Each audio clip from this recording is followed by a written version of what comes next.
De l'abbé Drac, de l'harmonie entre l'Église et la synagogue, suite de la note 32 et de la citation de Bossuet. Ici, l'apôtre s'élève au-dessus de tout ce qu'il vient de dire et entrant dans les profondeurs des conseils de Dieu, il poursuit ainsi son discours. Épître aux Romains, chapitre 11, versets 25 et suivants. « Je ne veux pas, mes frères, que vous ignoriez le mystère, afin que vous appreniez à ne présumer pas de vous-même. C'est qu'une partie des Juifs est tombée dans l'aveuglement, afin que la multitude des gentils entrât cependant dans l'Église, et qu'ainsi tout Israël fût sauvé, selon ce qu'il est écrit, Isaïe 59, verset 20, « Il sortira de Sion un libérateur qui bannira l'impiété de Jacob. Et voici l'alliance que je ferai avec eux lorsque j'aurai effacé leurs péchés. » Ce passage d'Isaïe que saint Paul cite ici selon les Septante, comme il avait accoutumé, à cause que leur version était connue par toute la terre, et encore plus fort dans l'original, est pris dans toute sa suite, car le prophète y prédit avant toute chose la conversion des gentils par ses paroles. Ceux d'Occident craindront le nom du Seigneur, et ceux d'Orient verront sa gloire. Ensuite, sous la figure d'un fleuve rapide poussé par un vent impétueux, Isaïe voit de loin les persécutions qui feront croître l'Église. Enfin, le Saint-Esprit lui apprend ce que deviendront les Juifs et lui déclare que le Sauveur viendra à Sion et s'approchera de ceux de Jacob qui alors se convertiront de leurs péchés. Et voici, dit le Seigneur, l'alliance que je ferai avec eux. Mon esprit qui est en toi, ô prophète, et les paroles que j'ai mises en ta bouche demeureront éternellement, non seulement dans ta bouche, mais encore dans la bouche de tes enfants et des enfants de tes enfants, maintenant et à jamais, dit le Seigneur. Isaïe chapitre 59, versets 20 et 21. Il nous fait donc voir clairement qu'après la conversion des gentils, le Sauveur que Sion avait méconnu et que les enfants de Jacob avaient rejeté, se tournera vers eux, effacera leurs péchés et leur rendra l'intelligence des prophéties qu'ils auront perdues durant un long temps, pour passer successivement et de main en main dans toute la postérité et n'être plus oubliés jusqu'à la fin du monde, et autant de temps qu'il plaira à Dieu de faire durer après ce merveilleux événement.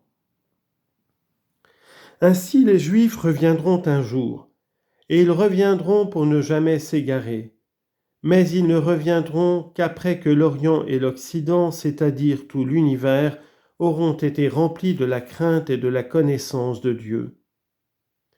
Le Saint-Esprit fait voir à saint Paul que ce bienheureux retour des Juifs sera l'effet de l'amour que Dieu a eu pour leur Père. C'est pourquoi il achève ainsi son raisonnement. Quant à l'Évangile, dit-il, Romains chapitre 11, versets 28 et suivants, que nous prêchons maintenant, les Juifs sont ennemis pour l'amour de vous. Si Dieu les a réprouvés, cela a été aux gentils pour vous appeler. Mais quant à l'élection par laquelle ils étaient choisis dès le temps de l'alliance jurée avec Abraham, ils lui demeurent toujours chers à cause de leur Père, car les dons et la vocation de Dieu sont sans repentance. Et comme vous ne croyiez point autrefois, et que vous avez maintenant obtenu miséricorde à cause de l'incrédulité des Juifs, Dieu ayant voulu vous choisir pour les remplacer, ainsi les Juifs n'ont point cru que Dieu vous ait voulu faire miséricorde, afin qu'un jour ils la reçoivent. Car Dieu a tout renfermé dans l'incrédulité pour faire miséricorde à tous, et afin que tous connussent le besoin qu'ils ont de sa grâce. Ô profondeur des trésors de la sagesse et de la science de Dieu, que ses jugements sont incompréhensibles et que ses voies sont impénétrables, car qui a connu les desseins de Dieu ou qui est entré dans ses conseils? Lui qui a donné le premier pour en tirer récompense, puisque c'est de lui et par lui et en lui que sont toutes choses, la gloire lui en soit rendue durant tous les siècles. Voilà ce que dit saint Paul sur l'élection des Juifs, sur leur chute, sur leur retour, et enfin sur la conversion des gentils qui sont appelés pour tenir leur place et pour les ramener à la fin des siècles à la bénédiction promise à leur Père, c'est-à-dire au Christ qu'ils ont renié. Ce grand apôtre nous fait voir la grâce qui passe de peuple en peuple pour tenir tous les peuples dans la crainte de la perdre, et nous en montre la force invincible, en ce qu'après avoir converti les idolâtres, elle se réserve pour dernier ouvrage de convaincre l'endurcissement et la perfidie judaïque. Fin de citation de Bossuet dans son discours sur l'histoire universelle, deuxième partie, chapitre 21. Nous ne nous arrêterons pas aux autres passages de l'Ancien et du Nouveau Testament où le rappel futur de la plénitude d'Israël est plus ou moins clairement annoncé. Il faut seulement remarquer que plenitudo eorum, c'est-à-dire Iudeorum, leur plénitude, c'est-à-dire celle des Juifs du verset 12, doit se prendre dans le même sens que donec plenitudo gentium intraret, jusqu'à ce que la plénitude des gentils soit entrée, du verset 25. Or, il est clair qu'ici, l'apôtre n'a pas voulu dire la totalité absolue, mais la majeure partie.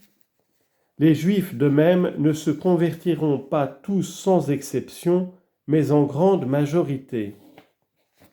C'est ainsi qu'explique ces deux versets en les rapprochant le savant Estius, qui a consacré plusieurs chapitres ex professo à cette question. Saint Grégoire le Grand, dont le nom brille de nouveau à notre époque, avec tant de gloire sur la chair du prince des apôtres, enseigne qu'il faut entendre en ce sens les paroles de saint Paul. Non omnes sed multos ex Judaeis. Non pas tous, mais un grand nombre parmi les Juifs. Qui tunc in infidelitate remanserit ad cognitionem veritatis redirutos, qui maintenant demeurent dans l'infidélité, parviendront à la connaissance de la vérité. Homélie 12 sur Ézéchiel. C'est ce qui fait dire à saint Augustin: Ultimo tempore judicium Judeos in Christum verum id est in Christum nostrum esse credituras celeberimum est in sermonibus cordibusque fidelium. Le saint évêque d'Hippone répète cette tradition en plusieurs endroits de ses œuvres. Voyez entre autres même livre de la Cité de Dieu, chapitre 30, livre 18, chapitre 28, Ad dulcitiam, sur la douceur, question 8, etc., etc. Dans cette grande question, il faut surtout entendre le roi des scripturistes, saint Jérôme. Dans son commentaire sur Osée, livre 3, chapitre 3, Vir quoque sedet, dit-il, immo expectat adultere penitentiam ut postquam plenitudo gentium sub intraverit et novissimus crediderit Israel. Ita ut qui fuerat caput vertatur in caudam et cauda vertatur in caput, tunc fiat unus grex et unus pastor. Dans son commentaire sur Habacuc, chapitre 3, verset 17, expliquant ce verset de Matthieu, chapitre 21, verset 19.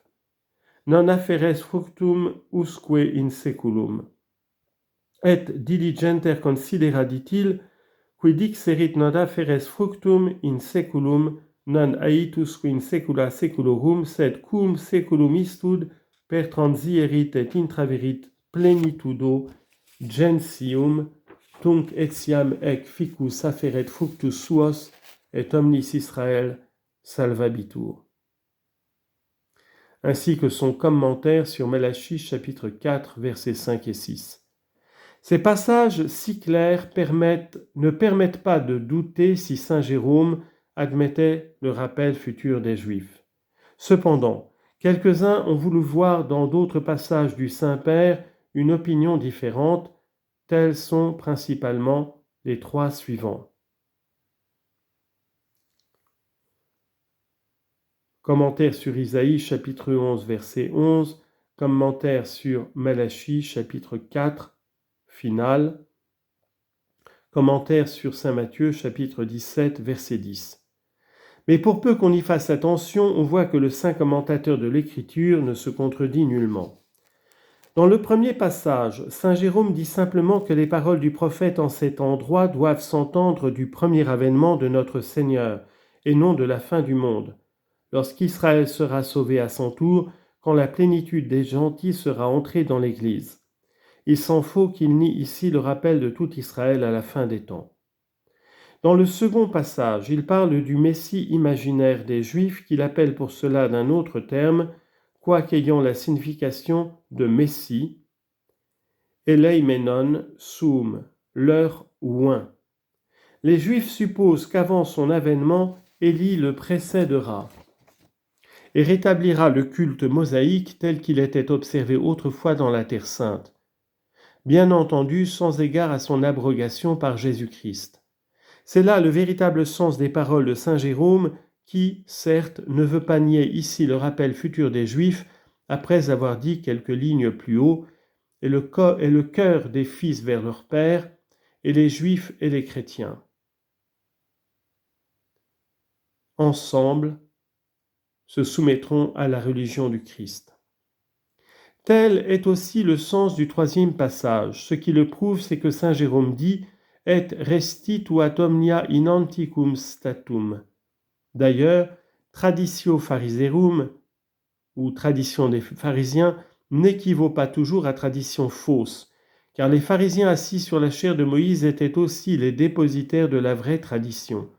Et quand ils l'enseignaient fidèlement, notre Seigneur recommandait « Faites tout ce qu'ils vous disent, mais non pas ce qu'ils font ». Matthieu chapitre 23, verset 3. Au résumé, la conversion du peuple juif à la fin des temps est, comme dit Estius, vetus ecclesiae traditio, la tradition de l'antique Église. Estius et plusieurs autres théologiens rapportent l'opinion, généralement accréditée, que si pendant la célébration de la Sainte Messe le prêtre se tient pendant quelque temps au commencement et à la fin du côté droit de l'autel, appelé côté de l'épître, c'est pour marquer l'état des Juifs qui possédaient la lumière de la vérité au commencement, tant qu'ils n'ont cessé d'être le peuple de Dieu, et la posséderont de nouveau à la fin lors du rappel de cette nation. L'époque où ils ont cessé d'être le peuple de Dieu est marquée dans Daniel, et non heriteius populus quicum negaturus est. Fin de la note 32.